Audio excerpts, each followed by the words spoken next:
റോബോട്ടിന്റെ കാര്യം അതിന് അവിടെ വച്ചാണ് മാത്രമേ നമ്മളിപ്പോ റോബോട്ടിൽ നിന്ന് ചിലപ്പോൾ ഞങ്ങളും ധരിച്ചത് അതിനകത്ത് ഇറങ്ങി ഉള്ളിലേക്കൊക്കെ പോയി ചെയ്യാൻ സാധിക്കുമെന്നാണ് ഇത് അതിന് അതിൻ്റെതായ ഉപയോഗമുണ്ട്. ഞാൻ ഒരു ഉപയോഗമില്ലെന്ന് പറയാം. പക്ഷെ ഒരു JCB ചെയ്യുന്ന ജോലിയാണ് റോബോട്ടും ചെയ്യുന്നതെന്നാണ് ഞങ്ങൾക്ക് ഇതുവരെ മനസ്സിലാക്കാൻ സാധിച്ചത്. അല്ലാതെ പാലത്തിന് അടിയിലേക്ക് കയറി പോയി ക്യാമറ വെച്ചിട്ടോ അങ്ങനെയൊക്കെ നോക്കി ചപ്പ് പാലിക്കൊണ്ടുവരുന്ന ഒരു സിസ്റ്റം അതിൽ കാണുന്നില്ല.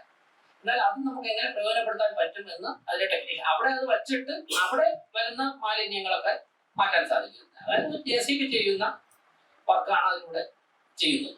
അപ്പൊ റോബോട്ടോടെ അതിനെക്കൊണ്ട് എന്താണ് ചെയ്യാൻ പറ്റുന്നതെന്ന് വെച്ച് കഴിഞ്ഞാൽ ചെയ്ത് കൂടുതൽ ഇനി അതിനെ എടുത്തുകൊണ്ട് പോകണമെങ്കിൽ വേറെ സ്ഥലത്തുകൊണ്ട് ഇതുപോലത്തെ ബേസൊക്കെ ഉണ്ടാക്കിയതിന് ശേഷം അവിടെ കണ്ടിട്ടുണ്ടല്ലോ കോൺക്രീറ്റ് ചെയ്ത് തൂണൊക്കെ നിർത്തി. എന്നാൽ ഒരു JCB കൊണ്ട് നിർത്തി ചെയ്യാനാണെങ്കിൽ അതൊന്നും വേണ്ട. JCB അവിടെ കൊണ്ട് നിർത്തിയിട്ട് നേരെ JCB ഉപയോഗിച്ചുകൊണ്ട് നമുക്ക് ബക്കറ്റ് താഴേക്ക് ഇറക്കി കഴിഞ്ഞാൽ ചെയ്യാം. അതേ പർപ്പസ് ആണ് ഇതിന് സേവ് ചെയ്യുന്നത്. ഞങ്ങളവിടെ ഒന്ന് കണ്ടതാണ്.